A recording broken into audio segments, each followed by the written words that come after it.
Jump right into the stories for tonight. Our first one, which comes from Kylie. She writes in and says this. It all began in 2004. My fiancé Kenny, now husband, and I had been staying with his oldest brother Gary and his wife at the time named Angie in their excruciatingly small spare bedroom of their apartment located in the Sugarhouse suburb of SLC, Utah. They managed a long-stay hotel/apartment complex living on site and were both kind enough to put us up for a few weeks while we got ourselves re-established, just having both started new jobs after being out of state. I tell this part of the story for two reasons. The first being, we did not experience anything while staying with my in-laws, supernatural or otherwise eerie with them, and second, being so closely affiliated with the management side of the place allowed us to learn the actual history of the place and the ability to explore it. Sugarhouse Village Inn, as it was known back then, was all very charming, with one of the largest city parks directly across the street. A collection of old brick buildings, each with a few or more apartments carved into them, including the main house, which held the manager's front office and living quarters. All had been bought, sold, and revamped many times over the decades, but they began as quarter houses for the Utah Territorial Prison Guards. Utah hadn't gained its statehood when the prison was erected in 1854.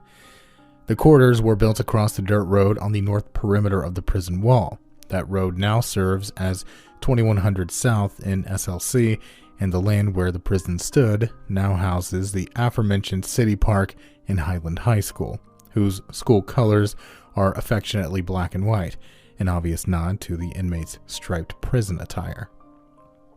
Original hardwood floors, arched doorways, subway tile countertops, and antique brass doorknobs. Need I say more? So, when the one-bedroom apartment on the west side of the main building became available, within a few weeks of staying with my in-laws, we jumped at the chance to move in. The first day of moving, Kenny had to work, but I didn't, so I went about gathering up what I could and walking it to the steps to the new place. The entrance door opened up to a small living room corner on the right and directly left of the arched doorway beside the smaller kitchen, which led into a tiny hallway opening where the bathroom was on the left, behind the kitchen, and a closet directly across the hall on the right with the bedroom at the end. One of my favorite features were the doorknobs. As I said, antique brass, and the kind that required turning until it clicked to open and close, the doors making a very distinct metal clink in doing so. As Kenny made his way off to work, I made my way into our new place with the inaugural box full of stuff in tow. I entered, my determination evident in my brisk pace as I headed into the direction of my new bedroom. But once I had set foot into that tiny hallway, the closet door on the right opened before me, but not before the unmistakable sound of the doorknob turning, clicking, and unlatching from the inside. It then stopped abruptly as if someone or something had graciously opened the door for me as my hands were full. And after all, boxes of things belong in closets, do they not? I was so caught off guard, I just froze mid-step and stood there for a moment holding the box. I then gently set the box on the floor where I stood, turned around, and got the hell out of there. I told Angie what happened and she laughed at me. I told Kenny, and he laughed at me. I didn't return until later that evening with Kenny after he returned from work. Maybe I was being a little silly. The place was old after all, well over 100 years, and who knows what things we might share.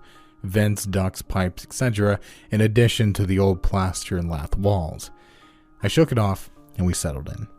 It didn't take long, however, for the oddities to continue, such as hearing the closet or bathroom doors clicking open and close by themselves at all hours of the night when Kenny and I were both nestled together in our bed and the lights turned on and off via metal pull chain, inexplicably being pulled on or off. All the little quirky things I honestly can't remember half of now became such commonplace that it didn't freak us out after a while. For example, the peculiar happening that would occur never fail every time Kenny and I would both leave the apartment leaving it empty, then upon one or both of us returning, every kitchen cupboard would be wide open. And not like someone had pulled them wide open with two hands as far as they would go, all of which had latching hardware on the inside, I might add. Kenny and I became so unfazed by this occurrence that it got to the point it barely registered on our radar when we'd come home, and I'd gotten into the habit of mindlessly closing them immediately upon my entrance into the apartment. We never really felt there was a negative presence or entity. I used to joke it was probably the spirit of a prison guard just trying to do his job, or maybe we were bothering him in his house, sort of talk. Most everything that he did was harmless and even endearing. We lived there for about 2 years, and the near daily occurrences just became part of our life for those 2 years. However, there were 2 instances that still give me the willies to this day. They were the only times I've ever felt, for lack of a better word, scared. On a warm summer day, my nieces had come over to play with my stepson, who was also there for the summer. A couple of the resident kids had found their way over as well, and a bunch of them were running amok all day, in and out of the apartment, being loud and having fun. At one point, my niece Amber, the oldest and tallest of the group, ran in to use the bathroom.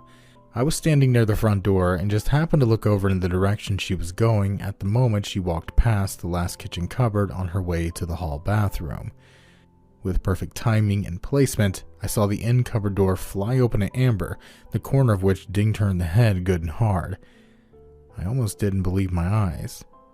I consoled her and made sure she was okay, playing it off, but I couldn't shake the discord I felt after that.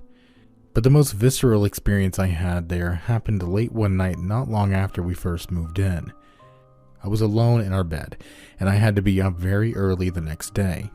I wasn't asleep yet, but my eyes were closed and had become perfectly comfortable. I could feel myself becoming heavy with sleep when I heard Kenny calling my name from the living room. I didn't move nor open my eyes. I was laying on my right side with my back toward our open bedroom door. I shouted back "Yeah?" Then in the next second, I felt a hot, tickly breath of Kenny whispering very closely into my left ear. I wasn't able to make out what he said to me, but it tickled so much I automatically shooed him away from my ear with my hand before I knew it.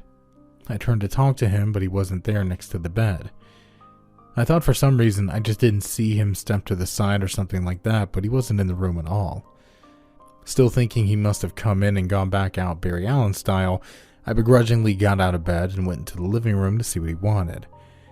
He was sat at the desk watching a movie on the computer with his headphones on, as not to disturb my sleep.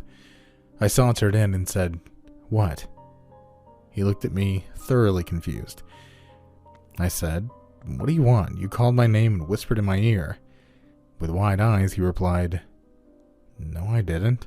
I haven't gotten up out of my chair since the show, and I haven't said anything to anybody either." He was over an hour into the runtime at this point. Needless to say, getting the sleep that night was not easy. Even now, 16 years later, I can feel the breathiness in my ear as I recall that night. The place has since been torn down, and some fancy high-priced condominiums built in its spot. By some sort of coincidence, I happened to drive down 2100 South one day many years later. I hadn't been there in years, and to my surprise, it was in the stages of actively being demolished. I watched the crew at work while I waited for my light to turn green when a sudden wave of panic came over me. I was overwhelmed with the need to get far away from that area because, due to the demo, displaced supernaturals might recognize me or sense me if I'd stay too long and follow me home, as irrational as that sounds. I wasn't going to take any chances and effed right off. I haven't been back there since that day. I don't know if my in-laws ever encountered spirit shenanigans at the Sugarhouse Village Inn. It never really came up after we moved out of the apartment, and Gary and Angie moved on to bigger and better things shortly after we left as well. I do know Kenny and I weren't the only ones, though. A few years later, after we moved, I learned that the lady that cleaned the hotel rooms and my mom had the same manicurist, and just by sheer chance, the cleaning lady had shared some of her own spooky experiences with her, and in turn, she shared bits with my mom at some point. Coincidentally, this lady also expressed her concern for roaming, wayward spirits due to the inn's demolishment. The other oddity about this place is that almost no photos of it exist in its entirety at any point in time, not even in my own albums, despite my clear recollection of taking many, many photos around this property. I can testify to this because Kenny and I each got one of the first camera phones available right before we moved into the apartment, and I was basically taking photos nonstop that summer because I was making my stepson a scrapbook for his first summer with us. Alright, thank you so much, Kylie, for submitting that story. It's incredibly interesting. Lots of detail, lots to go over. First of all, if I were in your situation where seemingly paranormal activity, I've kind of lulled over it a little bit, trying to think of possibly anything that makes sense as far as like door openings and things like that, but I just can't wrap my head around it, especially all the cupboards in the kitchen or the cabinets in the kitchen being open even though they had a latching system. See, that's strange. That just doesn't happen. You know what I mean? So I can't come up with a reasonable explanation for just about anything that you spoke about in your story. But if I was in that situation, if I moved into a new place and then some fucking ghost was like, hey, I'm going to make your life a living hell, I'd be like, all right, cool. Well, I'm going to leave now. I wouldn't have just stayed with it. You know what I mean? Maybe that's me being a big baby. I don't know. Maybe you and your husband are just braver than my wife and I, because I'm pretty sure both of us would have booked it out of there the minute that door opened by itself. Also, thank you for the pictures you submitted along with this story. That's really interesting stuff. You got the inmates, the guard quarters all the way back in 1933, and then a picture of the inn itself. I did try to find some type of archived picture of this place, like back when it was whatever it was before it was this hotel apartment thing that you lived in, and I can't find anything either. It's kind of crazy. I did find like some real estate listings from back in the 90s, but that was about it. I can't really find any pictures other than what you sent me. So either way, your story was absolutely just insane, terrifying even, especially that last bit where you you heard your husband call for you and then you heard him whisper in your ear, but it wasn't him. That's so strange. I've had a similar experience living in my second childhood home. When I was alone, or I'd be like one of the few people in the house, I'd hear my mom call my name from the living room when she wasn't home. And I don't know if there's some type of ghost that can mimic people's speech like that. Like, I'm talking like pattern, cadence, tone, everything sounds exactly the same. Like, you would not be able to notice a difference unless you were really listening to it. But I mean, you're not going to be scrutinizing a voice that you hear all the time, you know? I don't know. All in all, terrifying story. Thanks so much for the awesome pictures. Thanks for the great story.